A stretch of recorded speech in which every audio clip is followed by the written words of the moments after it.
of theology nerds? This is Trip, and you're listening to Homebrewed Christianity, where since the year of 2008, we've been bringing you ideological goodness. Think interviews with scholars across disciplines, bringing their wisdom from the ivory tower right into your earbuds so that you can think, reflect, brew your own answers about life's biggest questions. And today on the podcast, we have a return visit from friend of the pod, scholar of American religious history, author, speaker, and downright fun person, Diana Butler Bass. Yes, that's right. She is on the pod, and in this episode, we are tackling a whole bunch of questions from, a lot of the just released this week data on the changing nature of American religion and evangelical connections to politics, all the way to what is life like in your relationship to Jesus, the life of faith, when you cultivate a second naivete. We discuss the legacy and of John Shelby Spong, who passed away this week, a kind of historic figure in liberal mainline Protestant Christianity. The ultimate failure of progressive investment in converting individuals away from theopolitical vision of the religious right. We talk about the connection between John Shelby Spong and Tammy Faye, because I was really pumped about the new movie, The Eyes of Tammy Faye, which you should all go check out. It's a great movie. But we had so much fun. And these were just kind of questions members of the current online learning group from Homebrewed Christianity. Oh God, what now? Christianity 20 years after 9/11. These are questions they sent in. If it sounds fun, you too can join this group. We're in the middle of 6 weeks. Diana, myself, and Brian McLaren are all part of this. If you go to ohgodwhatnow.net, ohgodwhatnow.net, you can join up. It's a donation-based class, including zero, so there's no need to get behind. No need to let money keep you from participating. And the sessions we've already done, they are available in video and audio, and then you'll get invitations to join future ones live. So yeah, think about it. ohgodwhatnow.net. And if you go to the page where this is posted, I will be putting links to all the new data in American religion that Diana mentions. All right? I told you it's going to be there. Enjoy the brew and share it.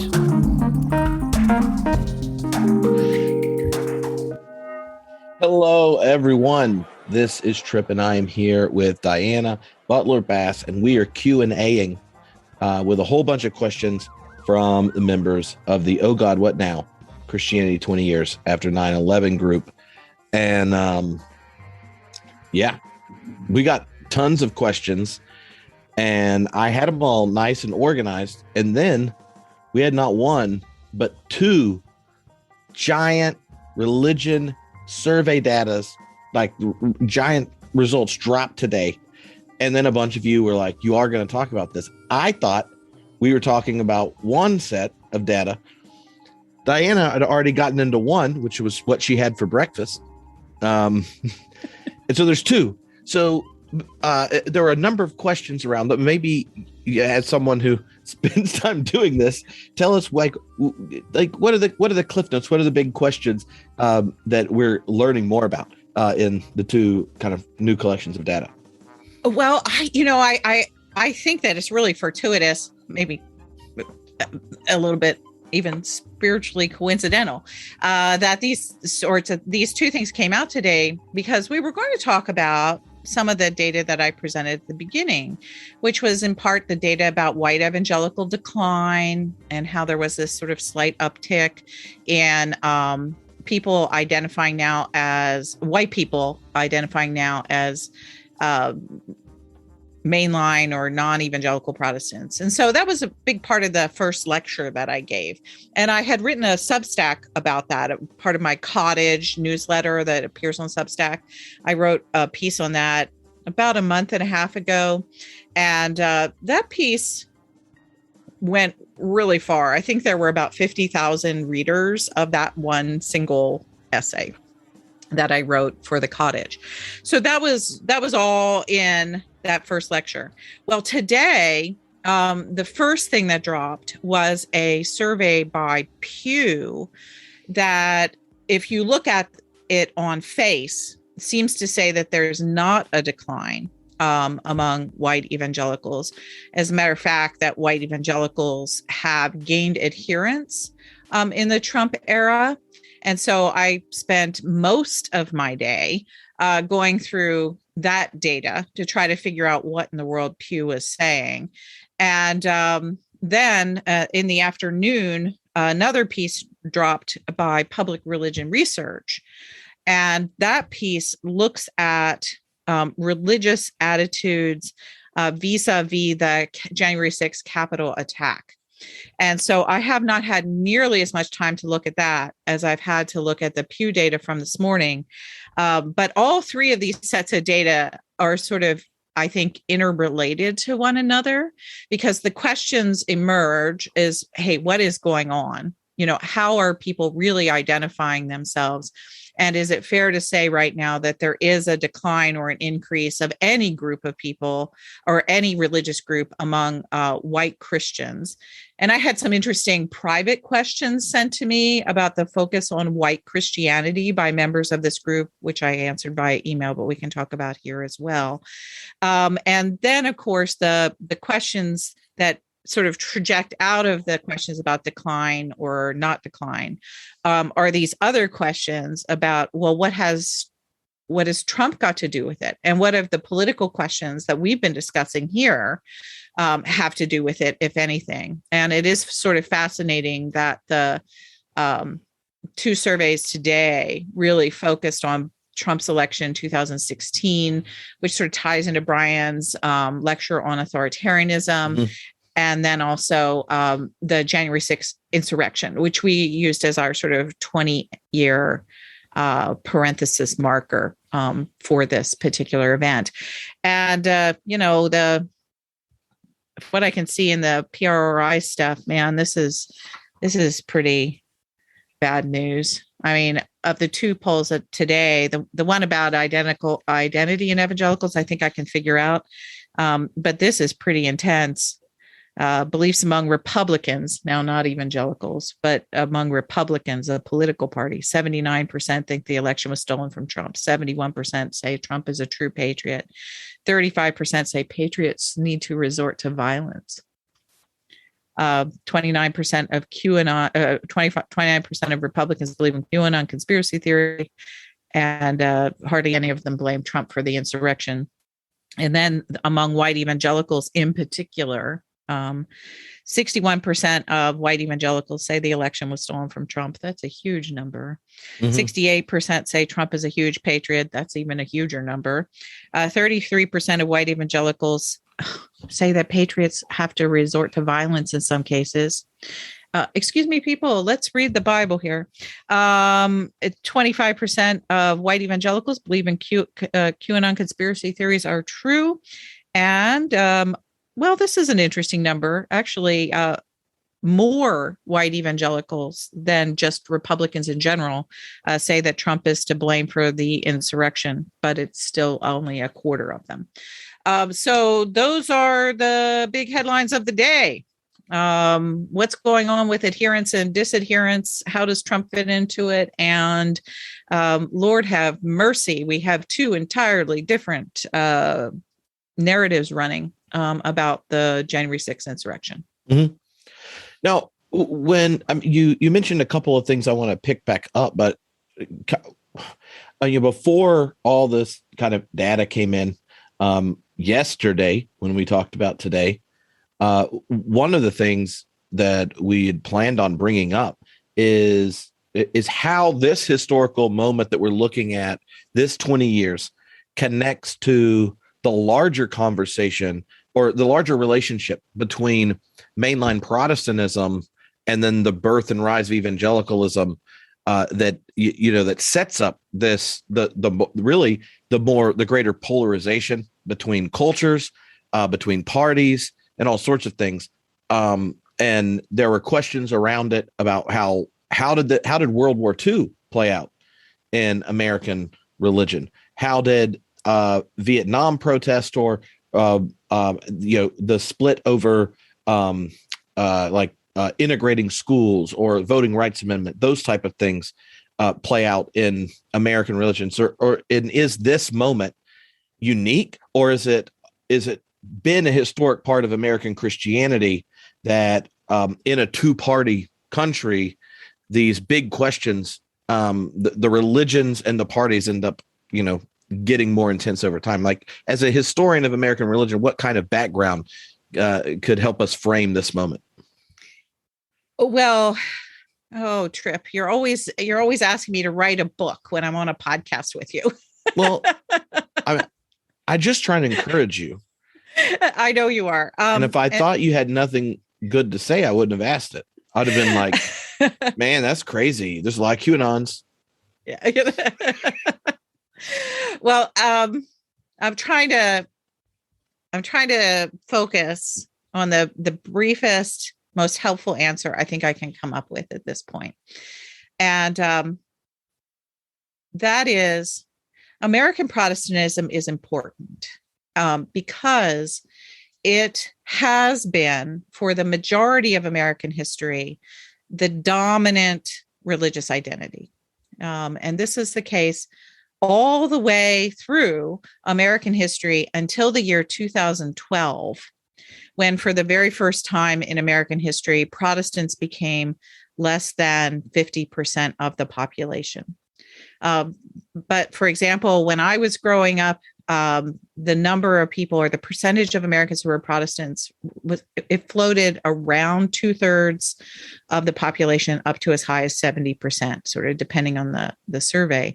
So what we're talking about when we talk about evangelicalism and mainline Protestantism is we're talking about this group of people with a religious identity that is somewhat shared in the events of 500 years ago in the Protestant Reformation. But then in the United States in the 20th century, hit a wall of any kind of potential unity at all in the 1920s. And that's when American Protestantism divided into sort of two big theological camps, fundamentalists and liberals. And there were still a sizable number of Black Protestants, but by and large, their concerns were different, and they sort of stayed out of this theological argument. So I never want to forget that they are there. And in some ways, they're functioning almost as observers, a bit sidelined, of course, by racism to this bigger theological argument that's happening within white Protestantism, which is a huge percentage of the American population. Now, that's why it's important. It's always important when we're talking about history to understand Protestantism and how it was functioning at any given time in American history. You ask about World War II. As I will say in next week's lecture, I think World War II is a really important breaking point, and it is for several reasons. But just focusing on this reason tonight is that before World War II, there was a very strange thing in American Protestantism about race. And that is liberals, mainliners, progressives, whatever you want to call them, were more institutionally and overtly racist than fundamentalists and Pentecostals. And that came out in eugenics policies, in the support of all of the mainline denominations for things like, Robert E. Lee statues and kind of the whole valorization of the Confederacy that was going on in the late 19th, early part of the 20th century. So while they were liberal in science and culture, most aspects of culture, and certainly in Bible and theology, they were the purveyors, in certain senses, of the institutional power of white supremacy. Now, meanwhile, evangelicals or conservative evangelicals, fundamentalists, and especially Pentecostals, were finding themselves having more in common with Black people than they ever suspected. And so early Pentecostalism was racially integrated, and fundamentalism in the early part of the 20th century, while certainly white fundamentalists had plenty of racism, this is not saying they weren't racist.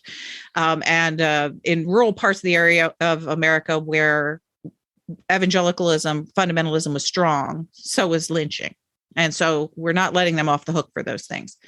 But what was going on is that economically, because mostly of the Great Depression, white fundamentalists found they had a lot more in common with Black poor people than they did with white elites in institutional sort of religion, especially in the East Coast.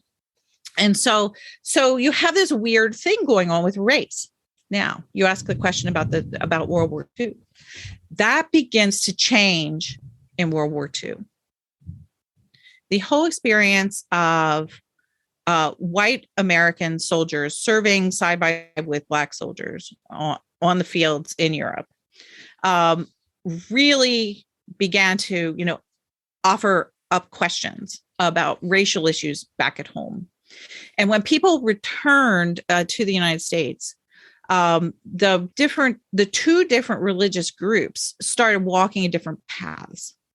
And that is, the more liberal churches slowly understood the importance of civil rights, and at least institutionally, not all of their members, but at least institutionally, began to support and even join forces with the civil rights movement, to back the civil rights movement. And thus began the sort of what I would call the long, slow walk of white mainline, white liberal Protestantism towards a rejection of white supremacy and sort of hierarchies of being, with women, people of color, and with gay people.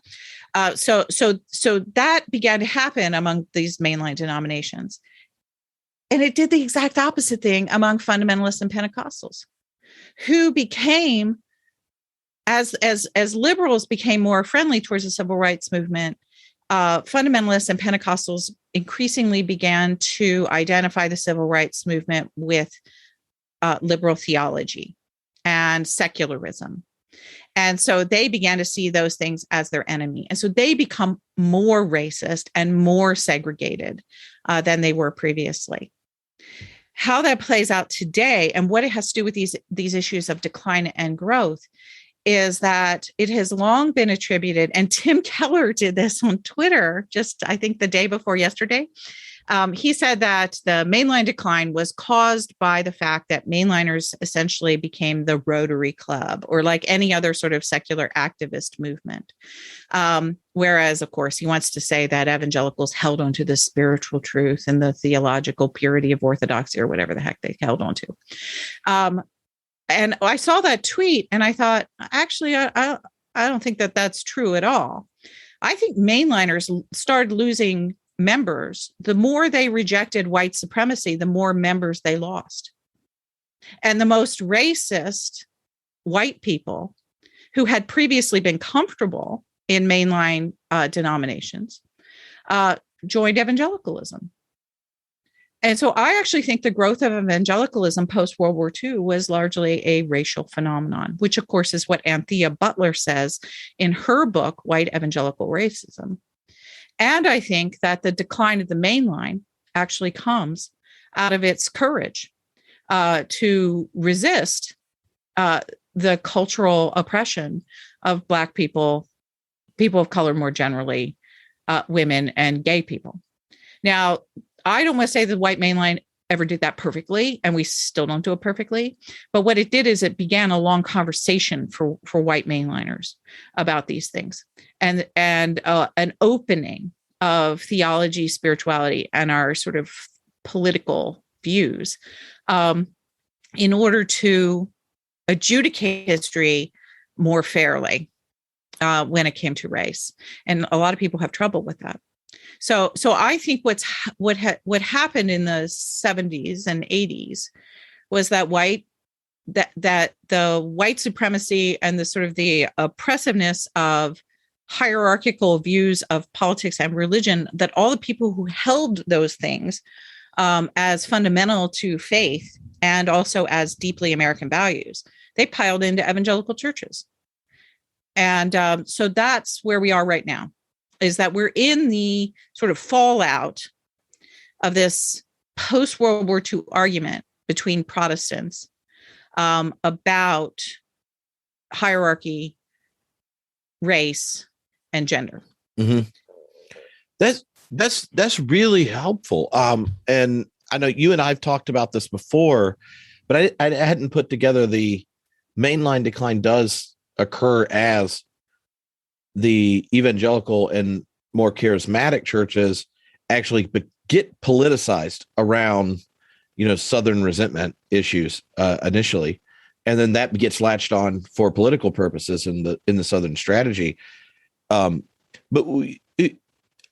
I remember back when we were up to the election, when we were talking, you brought up one feature that I think would really connect here is that a lot of those issues that mainline Protestants were more aggressive on taking justice stands, not ubiquitous, but like more aggressive on taking justice stands, became more a threat to kind of white supremacist patriarchy in that same time.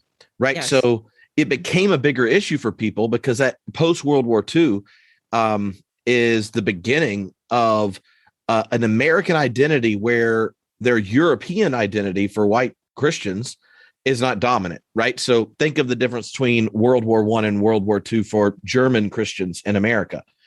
World War I, there's this big fight of organizing German ministers, right, to get them to support America, regardless of where they end up in the war and all that kind of thing. By World War II, the same immigrant congregations are, I think it was Martin Marty that talked about how between World War I and World War II, the number of continental European speaking congregations dropped by 3/4 because they became American. And That's to be German, you learned English now. To be Spanish, you now, like all of those things kind of became.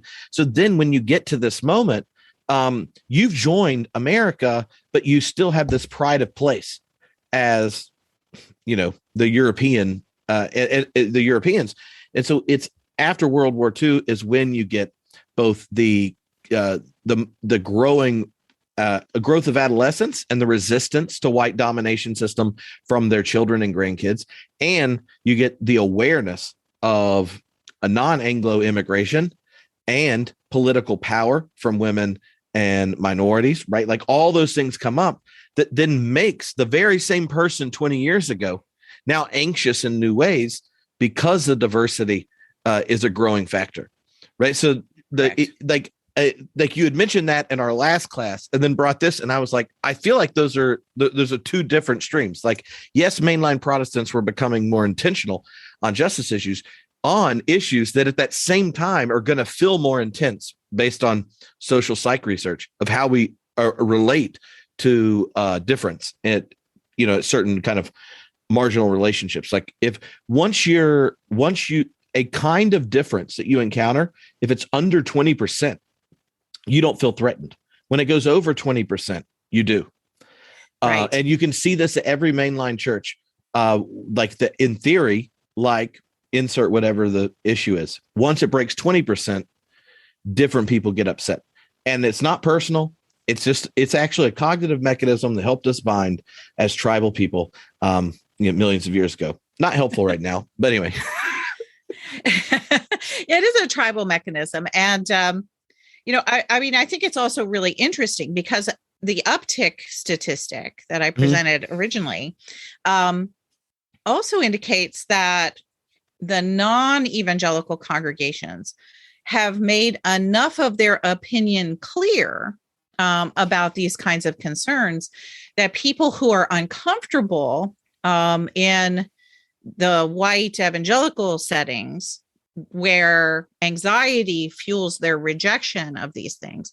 But the mainline has made their opinion about that clear enough that the people who are going out of white evangelicalism some of them at least, are moving toward the mainline. Mm-hmm. And so it's exactly the opposite of what Tim Keller says.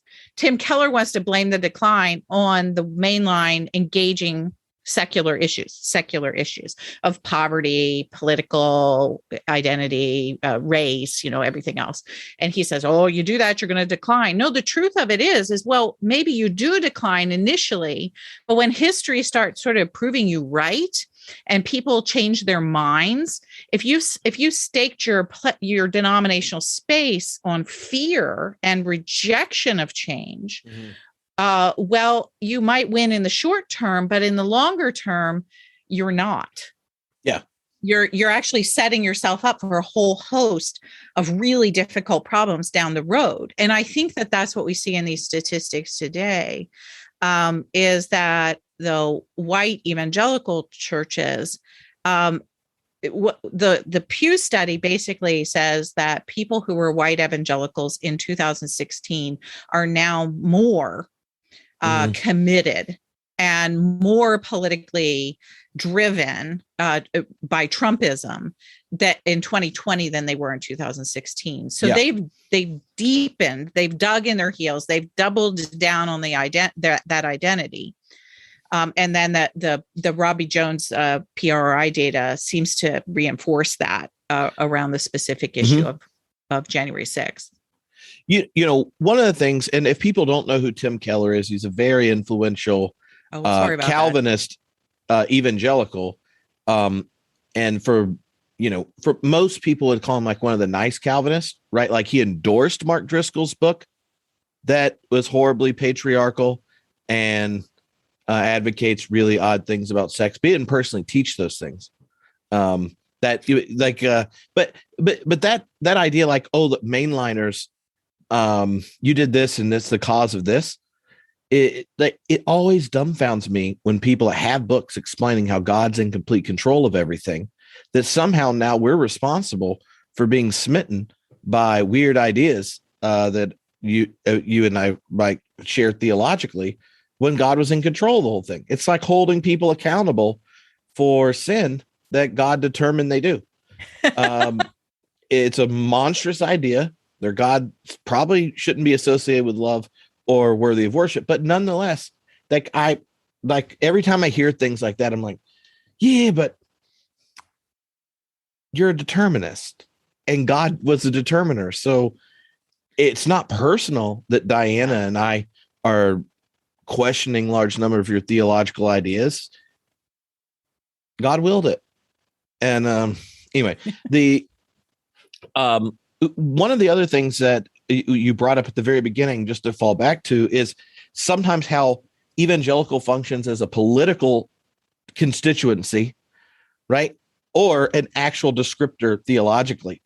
And like why you have Black and Hispanic dominant congregations and churches who, if you gave them a theology quiz, then, oh, you're an evangelical.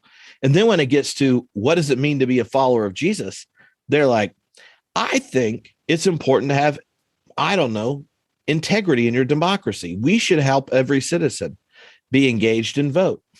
And, start inserting weird things like that. And next thing you know, they're like, whoa.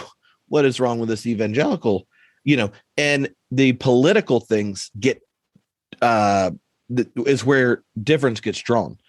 So like which problematizes the assumption when white evangelicals go, well, if you just believe the Bible, you would, Romans 13 and, join on January 6th or whatever. Like, how do you parse that distinction where theoretically there's some shared convictions, but if you look at how, like, say, the Black churches historically sought for us to participate in the justice of God in the world and engage politically, is so contrasting to white evangelicals at this point. Like, how does that term function? This is I think this is a really meaty part of what's going on post 9/11. The way that these identities are shifting and how we think about religious identity. So on Twitter today, I threw out a term. I talked about how white evangelicalism had become a theopolitical identity. And just for folks who are here with us live, If you don't already get my newsletter, in about 2 hours, I'm sending out a newsletter that talks about this. And so I urge you to go to my website and just kind of sign up for the newsletter if you're not already there. What is a theopolitical identity? I think that when you say now white evangelicalism, it points to three things. One, obviously, it's a racial identity. It's about whiteness. Two, we used to think about evangelicalism as mostly a theological identity. It is that, it's people who believe in a literal Bible and who think that you have to insist on a bodily resurrection and that Mary was sexually a virgin when Jesus was born. And so there's this whole host of sort of theological definitions that have shaped evangelicalism. But it's very obvious in the data that it's so much less theological, that the word evangelical has become a kind of a marker that sort of mostly means some sort of conservative approach to religion. And I actually think it's the approach that you just outlined, is that there's this idea that there's a big God up there in heaven, and that big God has a purpose and plan, and that if you don't follow that purpose and plan, you're going to be in trouble and sent to hell. And the purpose and plan apparently right now includes, as every sort of, literally every survey, narratives, sermons, we have so much data on this now, it's not even funny, is that Donald Trump is God's plan. He's literally sent by God to bring America back to being a Christian nation and restoring the greatness of America and keeping us from whatever. I don't quite understand that, because I thought they also wanted apocalypse, which is confusing to me. So you kind of want the end, but you don't want the end. That's what inspires their climate policy. Yeah, I guess it's very selective. So that's the theology. It's no longer a theology of the virgin birth, the bodily resurrection, or an inerrant Bible. They believe in a Bible, and they believe in this idea of this especially God. 2 Corinthians. That just sums it all up. There you go. That and wives submit to your husbands. Those are the things that they apparently believe in theologically. And so you have those sort of what I would call vague theological pieces in the definition of evangelicalism, but now it's become political. It is, do you or do you not support Donald Trump?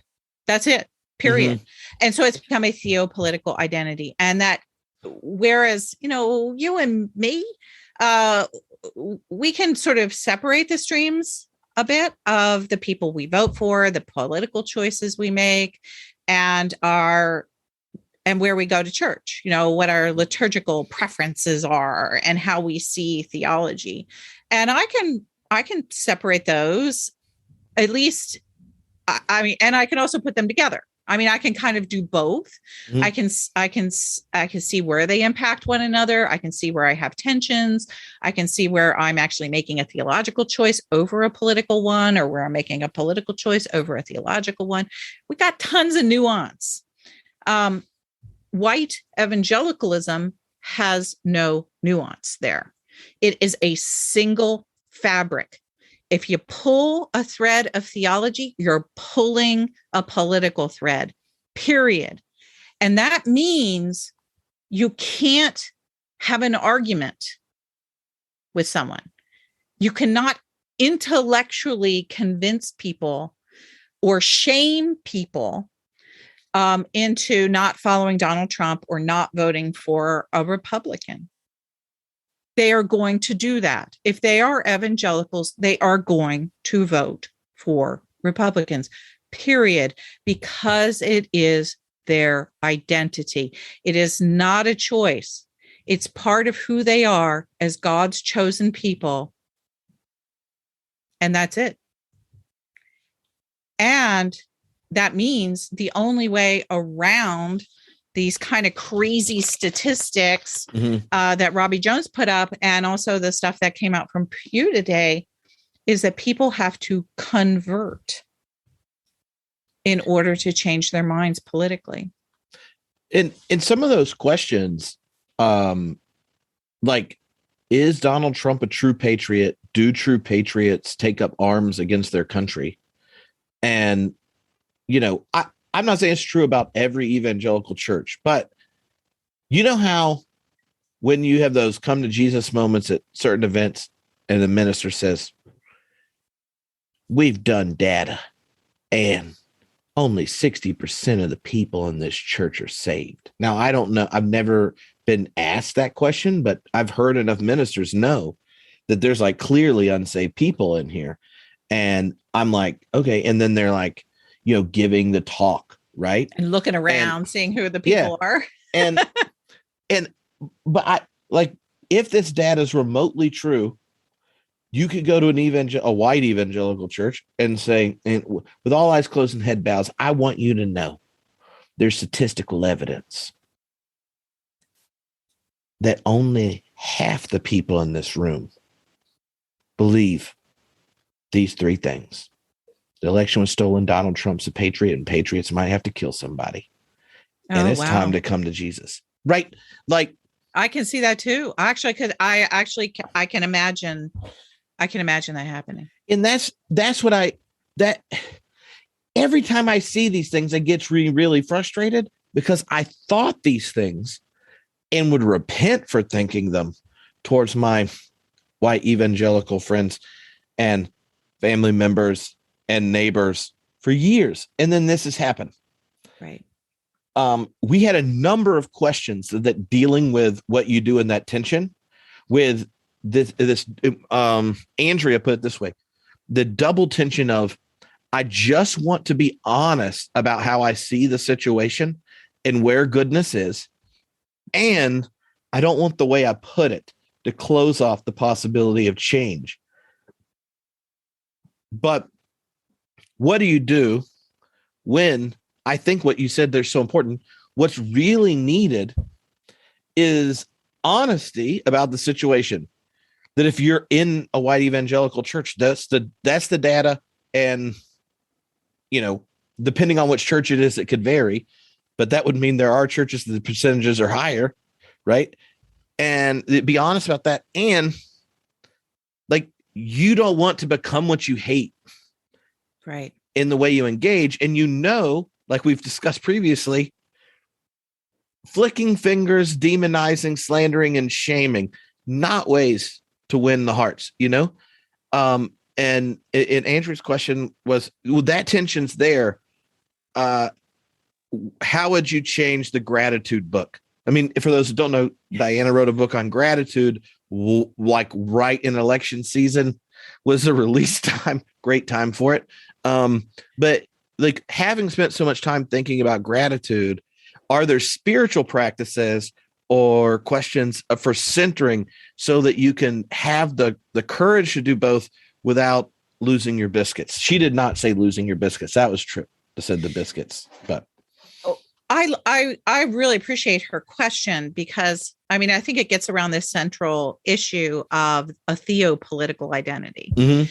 And you're not going to change somebody's sense of identity. You're not going to change a theopolitical identity by shaming people, by running, millions of clever tweets, which since Donald Trump was elected, there have been millions of clever tweets, shaming evangelicals about their failure to go with sort of basic biblical teachings of Jesus. And that it does probably absolutely nothing except drive them in further into a hole. So that's not going to work.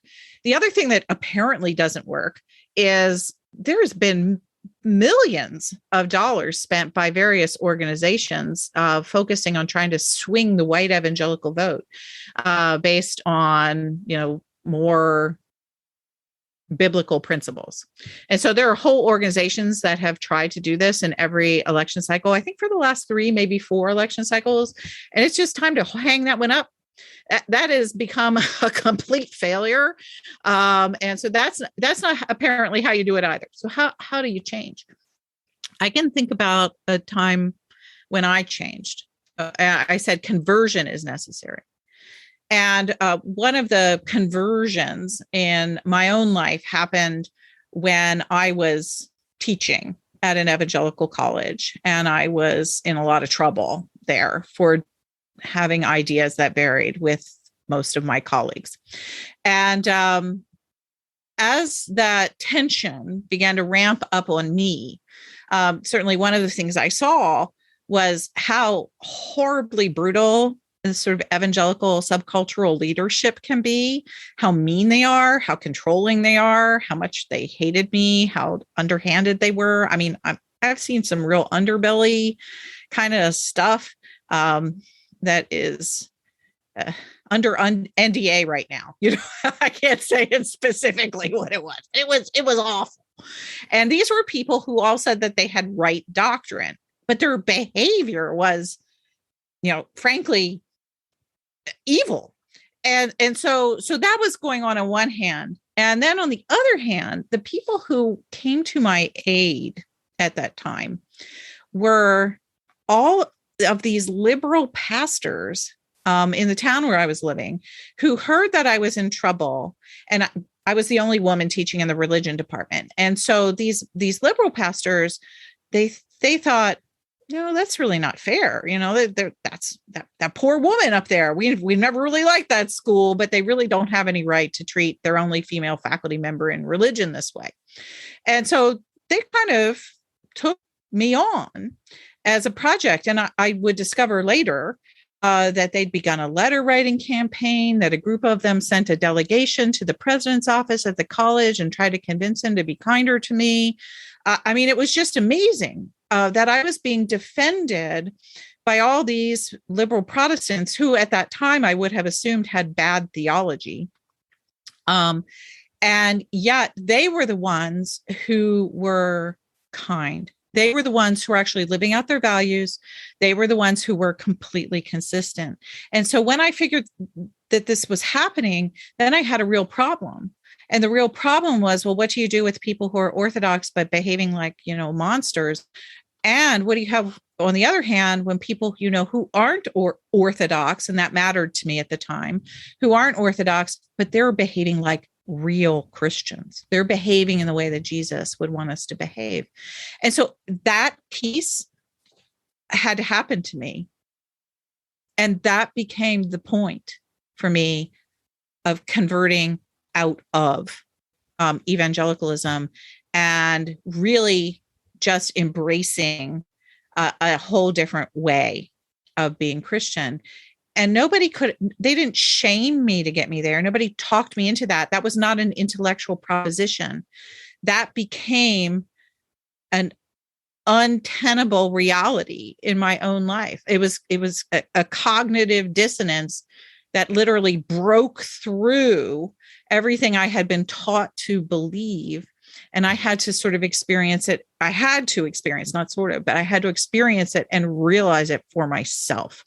And I think that in some ways, that's the basis for conversion in so many people's lives, is that the cognitive dissonance of what we're taught to believe collides with something else that is usually about belief and practice.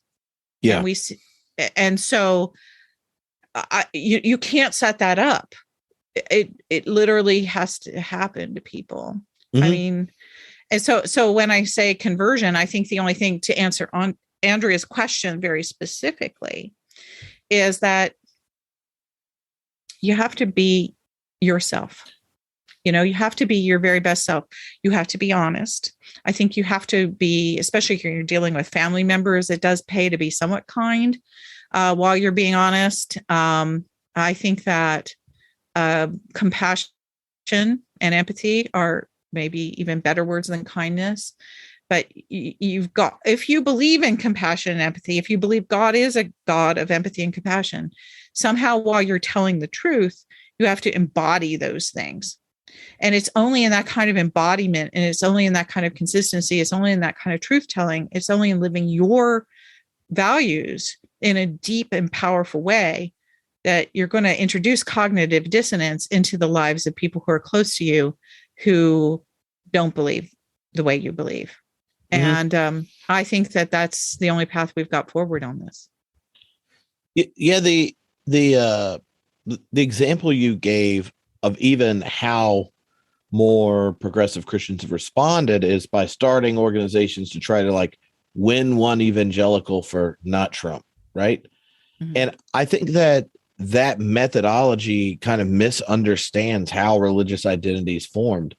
The same amount of money, I mean, granted, a lot of times it comes from super PACs and like all things like that. But if it was put into actually starting liberationist centered churches that aren't aesthetically boring to a growing number of people, like a lot of certain traditions, then the results might be different because you'll have actual communities who gather to resonate deeply. And I say this because I know how many people are in this group, are listening to the podcast, and they sit in this place where it's like, can I go to a church where there's critical mass of people my age that have enough volunteers to go do things, have children's ministry, or all those type of stuff, and resonate deeply with my values, or not be bored in worship? Like, and so the podcast groups like this become like they're substitutes for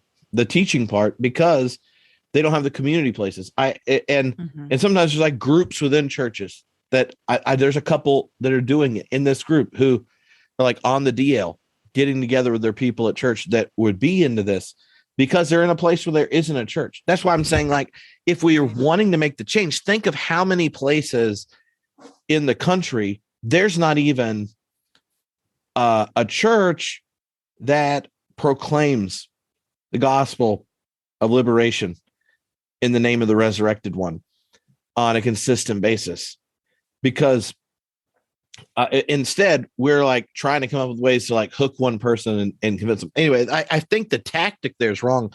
And it also, that same observation is connected to us recognizing that the evangelical subculture and everything that comes with it is a theopolitical subculture. Yes. And so a lot of ministers, there's a couple of questions about this is, what do you do when there are people you love and care about and you're serving as a minister, and before church and after church and randomly through the week, they're listening to like K-Love or Christian radio, or even if it's not like right-wing politics. But once you start to recognize the connections that some of this new data, along with other things we talked about, where there's a weaving together of the evangelical religious identity among white people in America and these political outcomes, then like your 20-minute exegesis has nothing on what's running in the minivan when you're around town and what devotions get sent to you. You know, and let's say subscribe to the Cottage. It's in the links in the little chat box here on Zoom, or or the CAC, or things like that. But like a lot of people, that once you get it's a theopolitical vision, then so much of just Christian content is not neutral. Yeah. Well, if you think about it, most Black Christianity is a theopolitical identity in America. And so it's not just about religion. It's also about freedom. It's also about an alternative political kind of community. It's about safety in numbers. I mean, it's all kinds of political stuff that is wrapped up in being a Black Protestant. So it's theopolitical. And that doesn't mean that there aren't people who vary from this. Even with the data today, well over 80% of the people in this Pew study who are white evangelicals agree with Trump. Well, that means there's maybe 15% who don't.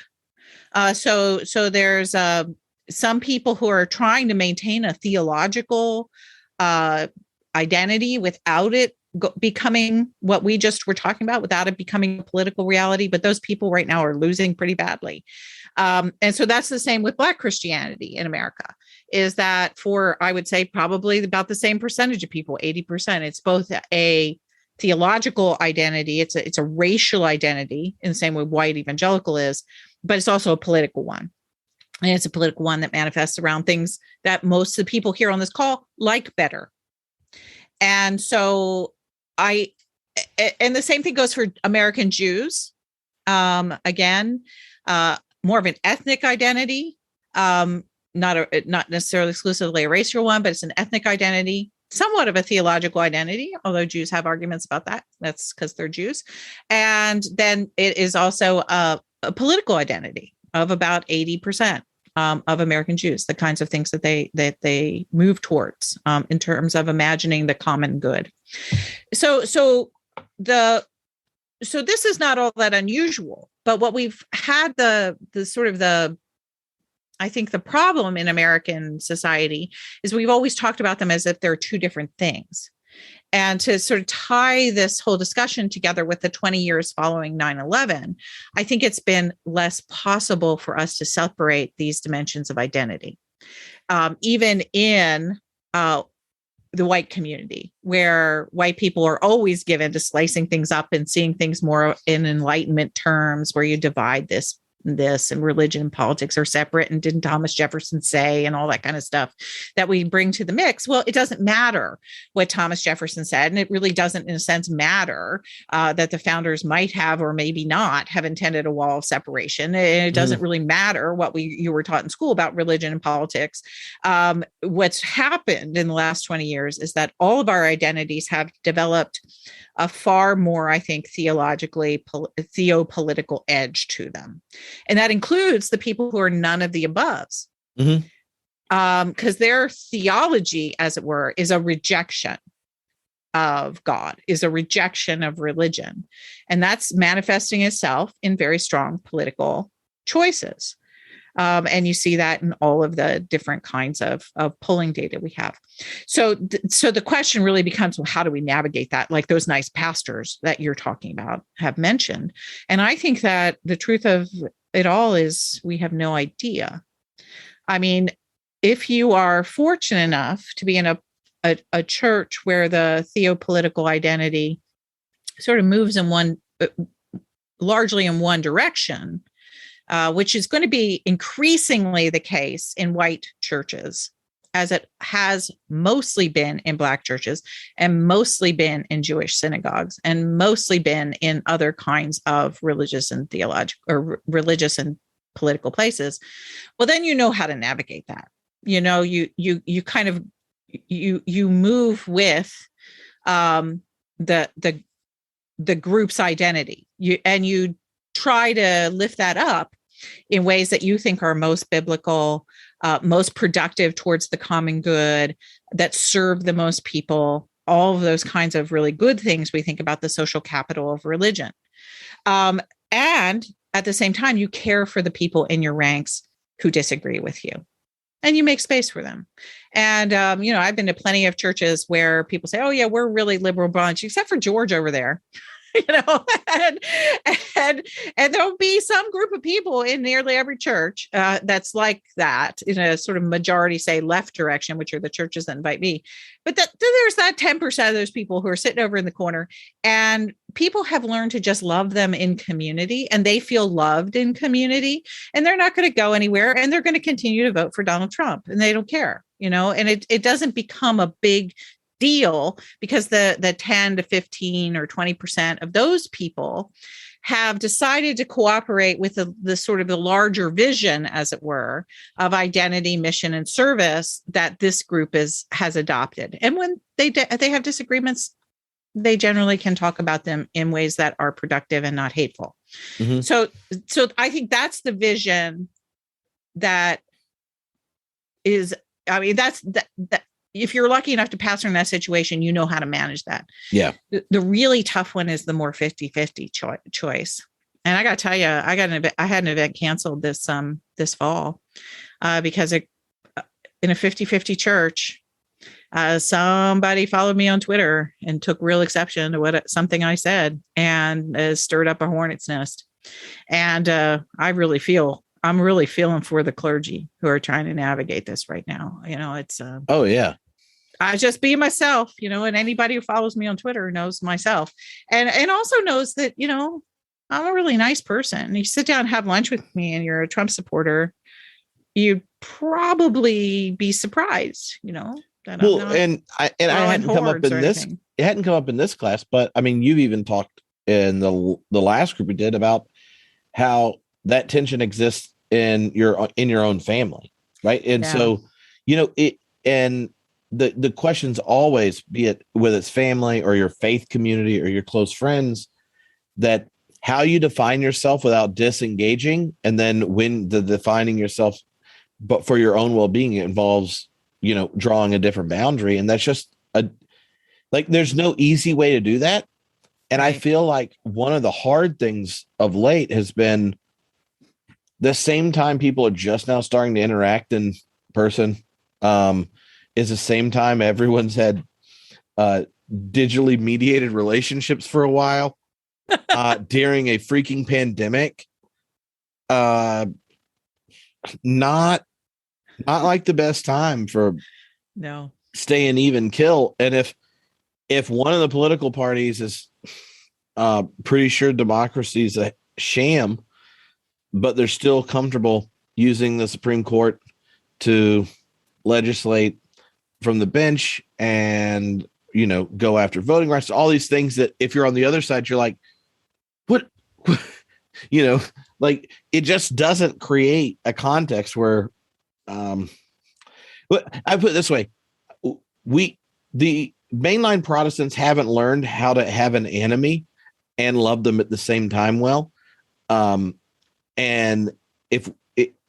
we need to do that. I think we're just uncomfortable saying like we're in a really different place. And then once the distinction's drawn, what does it mean to love this person, knowing that we have significant disagreements about in this part of life values, but there's going to be other places where that's not the case. But so often disagreement owns all of our attention. It defines the other person completely, and and we get apocalyptic about it. Yeah, well, in a deeply theopolitical world, basically the only people you can love are the people that you have real agreement with. Because you're, and that's the problem with this, and I think that here, comes the wisdom from African American Christianity, is that, despite the fact that, that's been a theopolitical identity for the whole history of Black people in the United States. And so their questions have always, I think, been, how do you love white people? And I think in that, a lot of African American theology has shown some ways of how to have that kind of enemy. I think Dr. King showed those kinds of ways, and I certainly think, friends of mine that I know who teach, O'Berry Hendricks and Reggie Williams, and some really interesting friends who are leading, sort of African American theologians, Anthea Butler, they don't hate me because of my race. We happen to have a lot of political opinions and theology actually in common. But theopolitical identities that are racially conditioned or racially identified often do have that kind of hatred sort of front and center. Instead, they live into the African American tradition, which is a tradition that's primarily about freedom from injustice, and freedom from injustice is wrapped into the compassion of God. Mm-hmm. And so there's stuff in their ethics and stuff in their theologies that have figured this out. And we're lucky enough, I think, to live in a time when that they've loaned some of that wisdom to us. They've put it on display for the world to say, hey, look, there's some real power in this. And so I learn a lot when I read African American theology. So I think that that's present. and although I don't know if you know it or not, but Melissa Flora Bixler, who is Yeah. Anabaptist pastor and From Raleigh, North Carolina, my hometown. Yeah, she just wrote a book called How to Have an Enemy. And it's very good. Oh, I haven't read it yet, but boy, that there's the title of that book, and I'll take your recommendation. I know her, I know of her, and know her on Twitter, and I sure trust her, and I think that that's a great topic for us to be exploring right now. Yeah, it is, and I think, yeah. Well, I want to detour because our pace through questions is not as fast as last time. So, I'm sorry. No, it's not your fault. There was lots of them, and they're important. So there are two different ones related to the passing of John Shelby Spong, and one of them was about like particular memories or thoughts, or how would we remember him, and the other was about what is there a particular thing that you learned that you keep him? Why was he so contentious? I'm new to progressive Christianity. It seems like when you look at his book titles, they sound like books progressive people would write. Like, the titles are perfect in that way. Yes. Yeah, he does have high quality book titles. Yes, controversialist book titles. Yeah. But yeah. So I don't mind saying something, but I did not have the same. I've met him a few times, but I didn't have the same kind of ongoing relationship. Or like, he was a minister in Durham when you were doing your PhD, and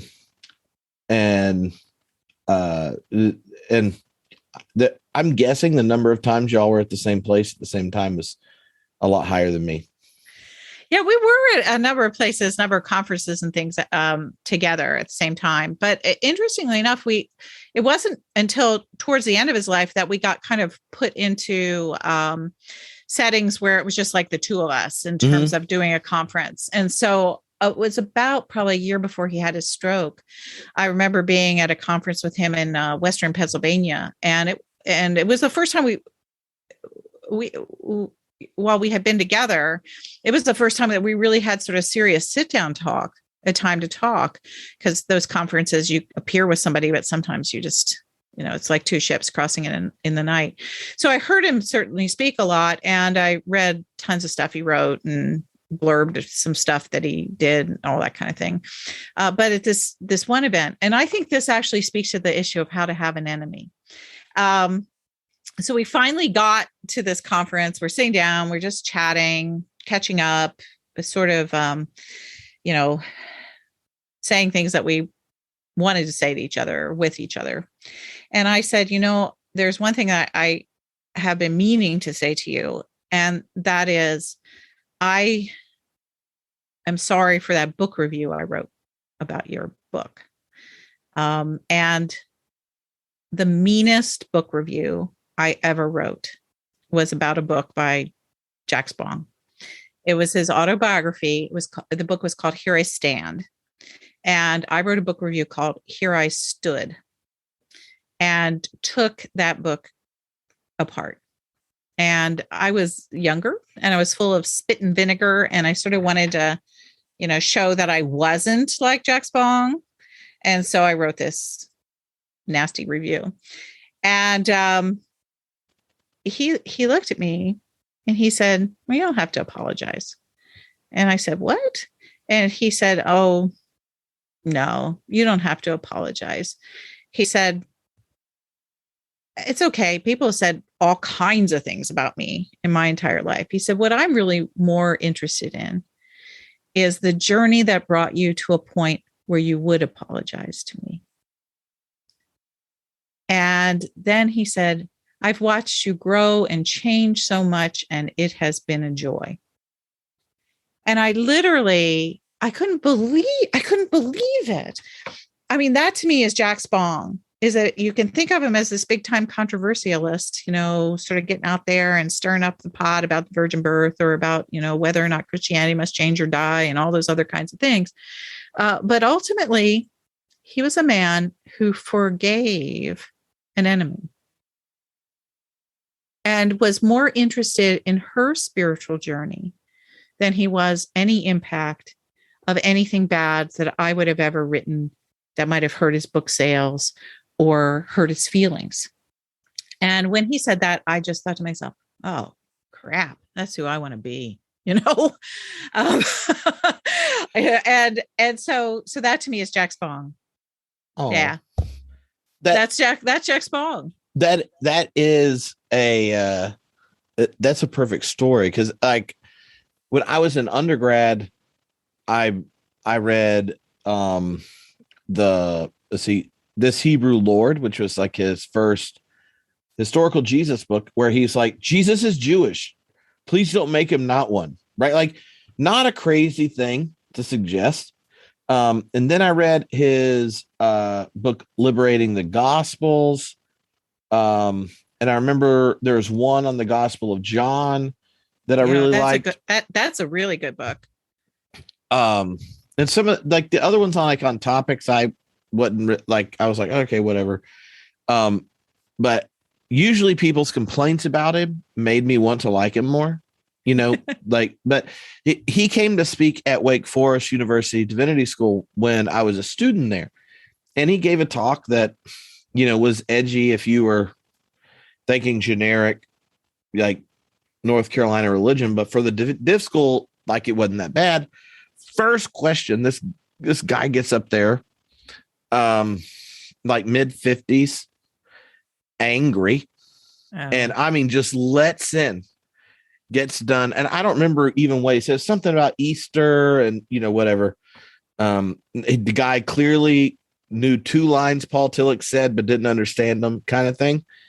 Well, gets done, he says, I'll sit down and take my answer. And Jack goes, whatever the guy's name, he knew the guy, right? He's like, oh, Kenneth, it's so good to see you. And I haven't seen you. And like, and he starts talking to him for a bit. And he goes, now we've had this conversation before. And now when the word new is used, like when I use the word new, I actually think it means not of this world. Right. And so I get confused sometimes when you ask these questions, because it sounds like you're wanting to say the new is kind of an update, right? That the resurrected Jesus was some reconstituted flesh or something that morphs into something. And I don't actually exactly have an idea how to answer your question. I don't know if you could touch it, if it could eat or go through walls. You know, he starts listing off all the stuff in the New Testament, because I just know that when I say Jesus is Lord, to the glory of God, I mean God did something new. And that new thing, we get to participate in it. What is entailed in the new, I can't tell you. I love it. And I know you've asked me this question before. So it was so funny. I'm sitting there going like, they must actually know each other. We get done, and I'm like going to take him back to his hotel. Kenneth, I don't remember the guy's name, comes up to me, finds out he was his minister when this kid was in high school in Durham, and complained to him after every sermon when he didn't like something. And they've been friends. And he sends him critical reviews of all his books. And I'm like, I see the guy coming up. I'm like, hey, they start talking. I'm like, hey, Jack, you know, if you need a ride, I'm going to give you a ride. He goes, oh, no, we have to finish catching up.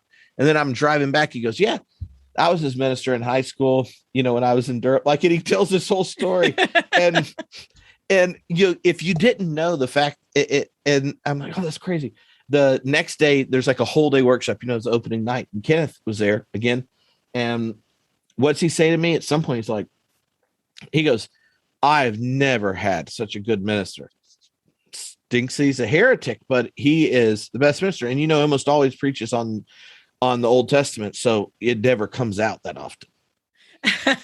and I was like, his personality. So I just think your story reminded me of that, which is one of those, if you only knew him from the press or the book titles, then you miss the fact that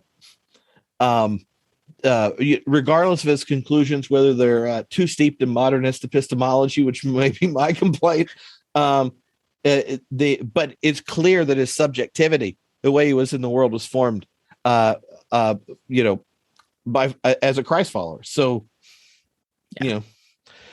Yeah, I think that, I sometimes think about how I respond to critics. It's easy to snap back, and it's also easy. I think sometimes I think it's a little harder for women to come out with that really pastoral piece immediately in certain ways, because we're so used to being silenced. And when we finally do have a space or a voice or a bit of authority, when someone challenges that in public, it can hurt, I think, a little extra. And so anyway, that's I've always sort of been a little bit envious of some of the men I've worked with, because they didn't have that woundedness out of having to navigate being female in a primarily male world. And sometimes they would come out, Marcus Borg was the same way. Oh my gosh, what an incredibly loving human being. And so when it ultimately comes down to it, that's my cognitive dissonant moment, is the people who were hyper orthodox were acting like horrible, and the folks who were putting out these ideas in the world that were so challenging and heretical or not orthodox or whatever, were actually the kindest, most pastoral people, embodying Christ, embodying Jesus in a very rich way. And I think that it's that kind of thing. Jack certainly convinced people intellectually, because that was a particular generation of people that had certain kinds of intellectual questions. But ultimately, I think the things that he'll be remembered for by the people who knew him, and probably in the life of the Episcopal Church, were the relational pieces, that he made space for people who had been rejected, women, gay people, people of color. He made space in the church for that. And in making space in the church for that, became a pastor of great heart to those who had always felt outside. And so I think that that's what he'll really be remembered for. Okay, so there's two more topics. Sure, and I'll go quick. I'll try to get. Okay, well, I was going to ask you something before. Have you watched the movie The Eyes of Tammy Faye yet? I have not watched it yet. Where is it available? Actually, I watched a screener. Like 2 days ago, I got to interview Michael Showalter.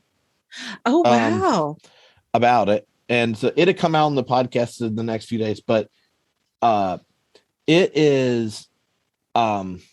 I was only going to give it as an example of like what Tammy Faye has a similar thing in the way she engages her tradition as Jack did, right? Like in one sense, Tammy Faye and Jack are both like true believers in their like liberal Christianity, or right, like coming out of it charismatic Christianity into like anyway. And yet both of them, their piety is so deeply committed and to the love of the other, and so deeply relational, they're able to bring out this beautiful thread in it in ways that transcend the normal theological boundaries. So Tammy Faye in the movie, I don't want to ruin the movie. So it's beautiful. But she says like, God loves you. God really loves you. It's like this repeat line from the Bakers. Right. And then she shows you what it would be like to take it seriously. And it conflicts in the movie with the rise of the religious right, be it Jerry Falwell and the 700 Club and all that kind of stuff. And in the normal way people think of, right, like the super liberal Jesus seminar, like criticizing everything thing, Jack Spong's pastoral heart means he keeps up with Kenneth's life, right? And I thought of it because I think everyone, you're born in some tradition and stuff, and then you find your way as you're coming of age. And sometimes we think, if we're overthinking, like, how do I get all the answers right and get in the right place and understand things? And that's different than finding the thread of grace in that tradition in ways that you express it in the most beautiful way possible. And like Tammy Faye and Jack Spong both kind of like did that. But when you watch the movie, I know it's like premiered and it's out now, but I think at some point it's going to be on HBO Max. Yeah, I think it's just very limited, probably released for reviewers and stuff right now. Okay, but because I think that I thought November 5th was the date, but I'll look it up. I like once when I get the emails like, do you want to interview Michael Showalter? And I think, you mean Wet Hot American Summer? Yes, you do. I was like, yeah. And then I'm like, about what? And I'm like, he made a movie about Tammy Faye. Well, it says it ties really deeply into this conversation, because this is the problem with white evangelical Trumpism right now. That theopolitical identity is that the reason that we can admire Tammy Faye is, even if her piety is so incredibly different than mine, even if she's, speaking in tongues on her deathbed, and still reads the Bible essentially with the same sort of eyes of a, more literalist approach to the Bible, that's great. That's fine. She loved people. And that's what I'm not seeing in Trumpism, is that Trumpism is a theopolitical identity that appears to be taking people away from anything that we can really recognize as loving your neighbor. I know that they would go through all sorts of justification on that. That it is loving your neighbor when you close the border, that it is loving your neighbor when you say freedom, you don't have to wear a mask, or don't get a COVID vaccine. It is loving your neighbor when you're not going to get the mark of the beast on your head from getting a shot in your arm. They could go through all these sort of gerrymandered sort of theological justifications on that. But, normal people don't recognize that as love. What normal people recognize as love is a classroom full of little kids who aren't coughing all over each other and making their teacher sick so that their teacher dies. That's what we recognize as love. We recognize it as love when somebody like Tammy Faye sort of steps outside of the expected theological sort of world she lives in to embrace gay people, to really love them, when they had responded towards her with a sense of love. And so we know what love is. We know what love looks like.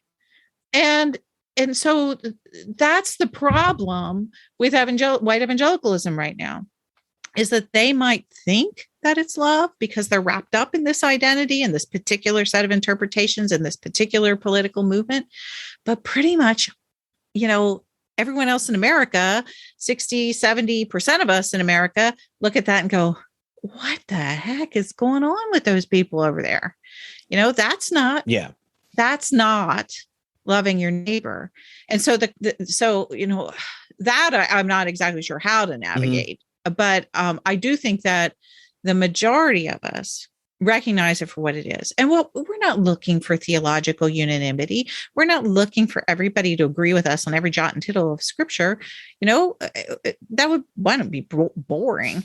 But what we are looking for are communities that act with love toward the world at this moment of crisis, And I'm not talking about sentimentality. I'm not talking about squishiness.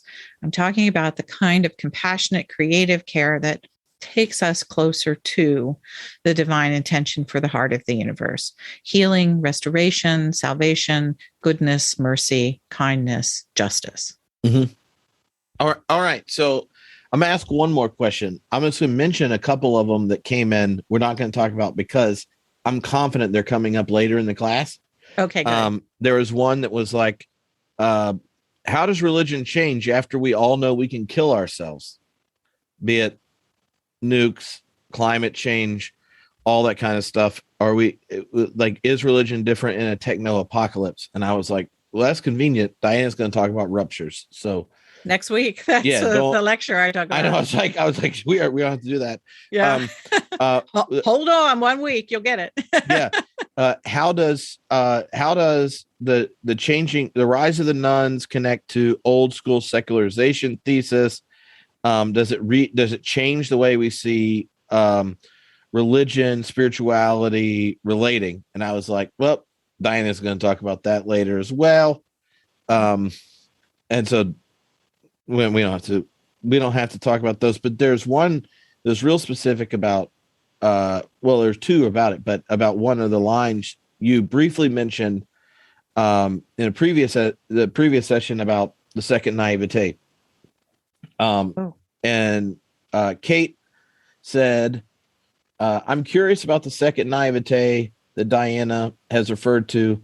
I know she mentioned it as a result of her process with Christianity after 9/11.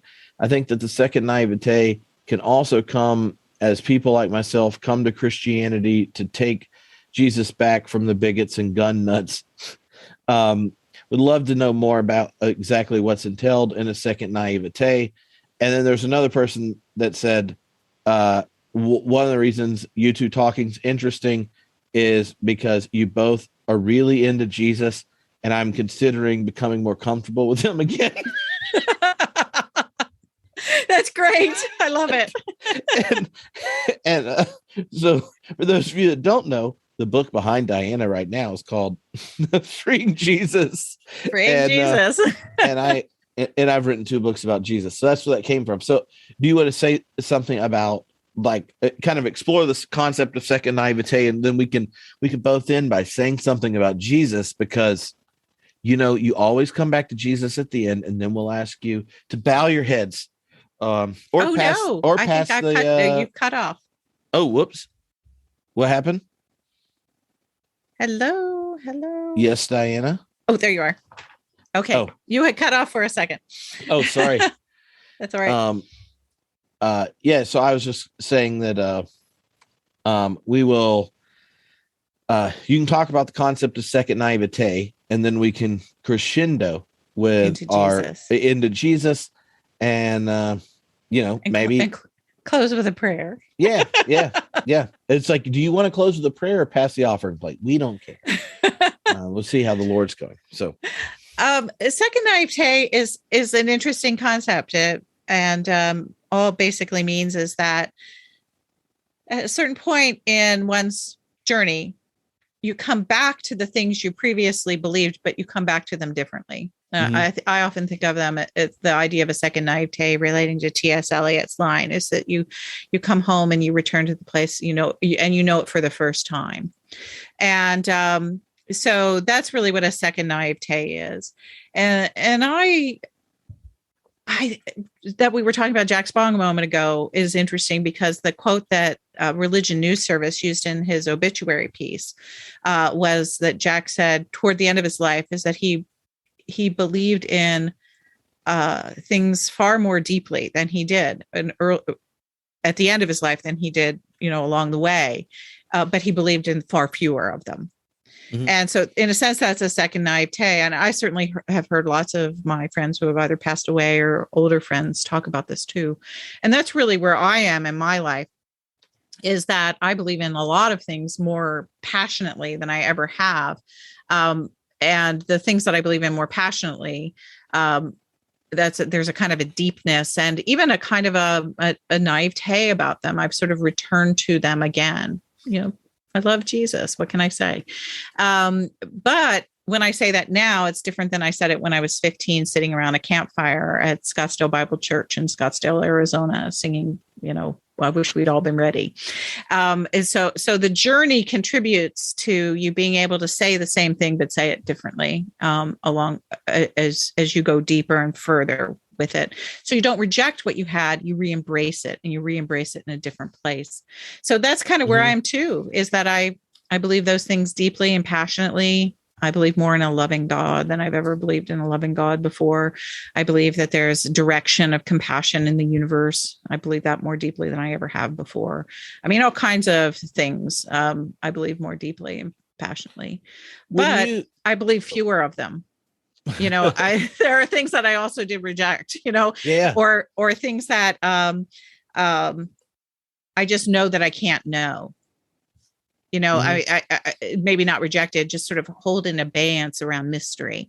So what I know with fullness, and what I don't know, I'm happy to let go or let rest in ambiguity.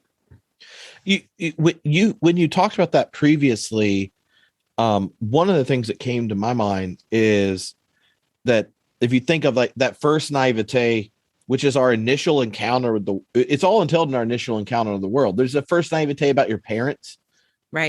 About everything, right? Like, that's right. because you encounter the world and it's always mediated by the language and culture you're in.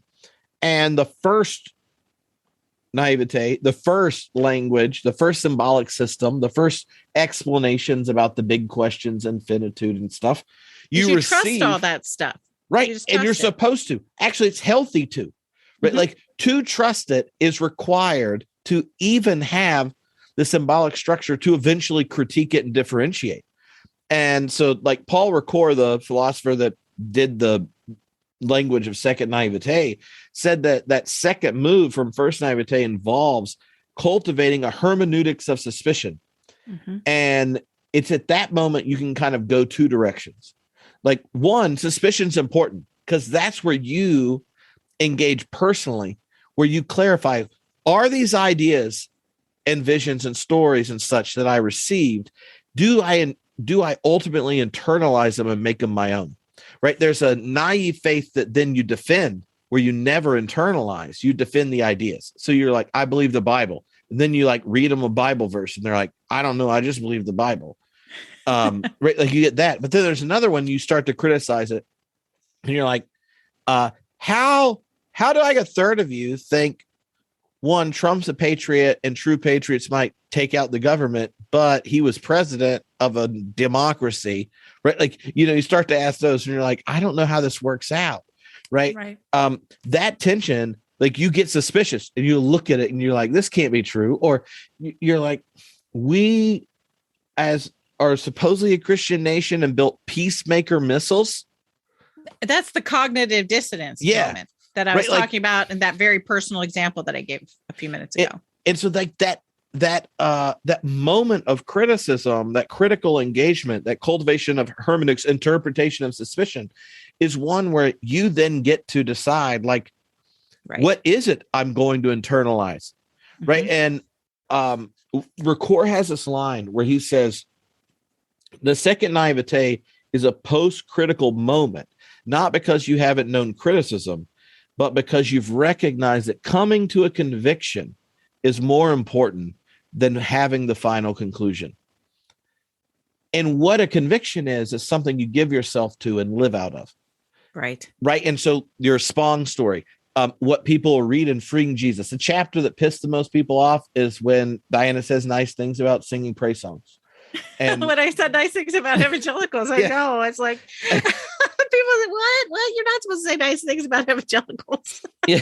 And I would say the same thing for me. Like, my movement towards second naivete was like being a post-structuralist philosophy person, and then having science reasons to think religion is something worth engaging in, and then being slightly inebriated during Lent and reading the Jesus dying on the cross in Luke, where he says, Father, forgive them, for they don't know what they do.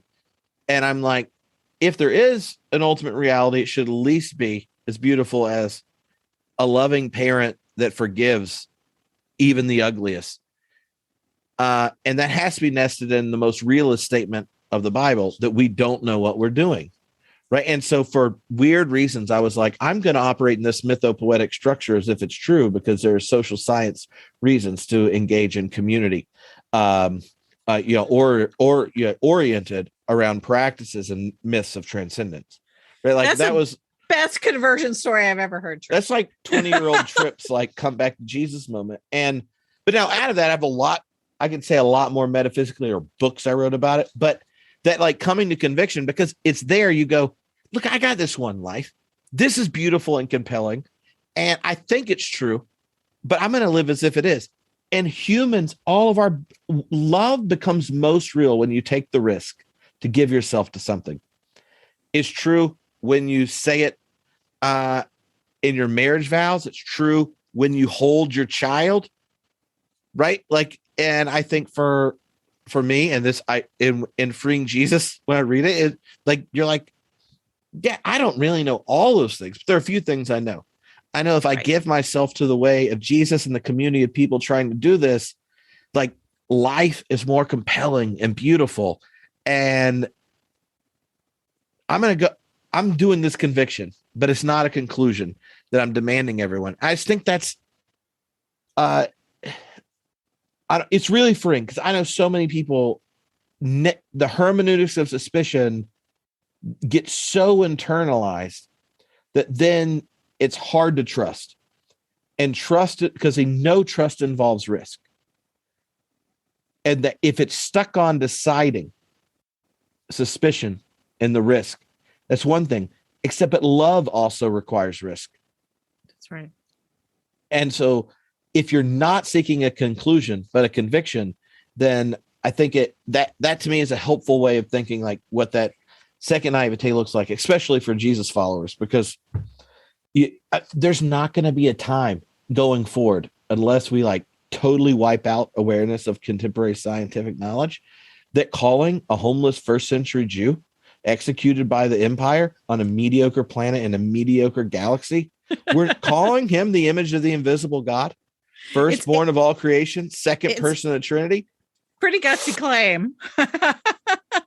That's a high Christology. High Christology. And if that's the conclusion that's demanded by, reason and facts, that's one thing. But if it's an invitation to engage the depth of dimension of existence in a deeply beautiful, inspiring, justice-filled way, that's a completely different conversation. Right. A mathematical syllogism isn't a love poem, and they're both great. It's just good to know which one you're doing.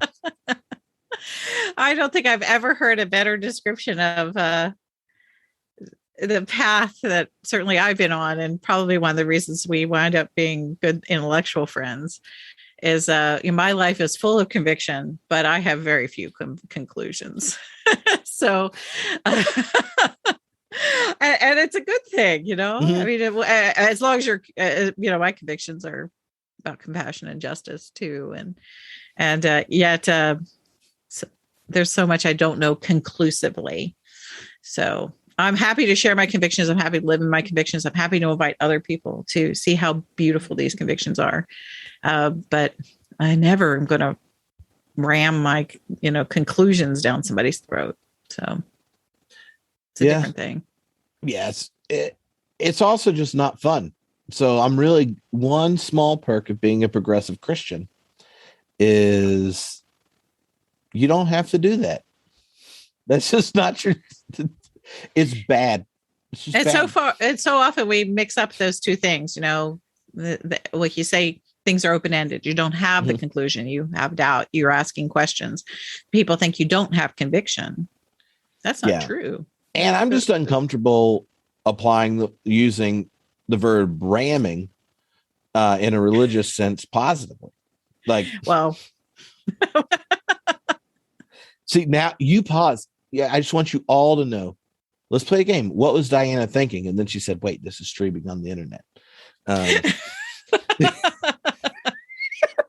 But so I think that's a good place to wrap up. But thank you all for hanging out, sending in questions. I hope we got to as many as we could. We'll talk about more. Yeah, so next Tuesday, we'll be back.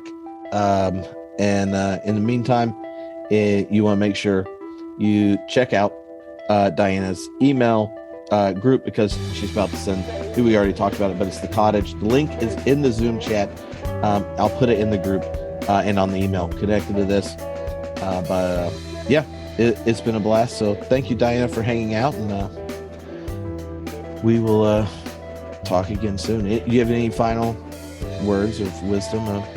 Nope. I still love Jesus, and it's fun to do this live. Oh yeah. Awesome. Cool. Have a good night, everybody. All right.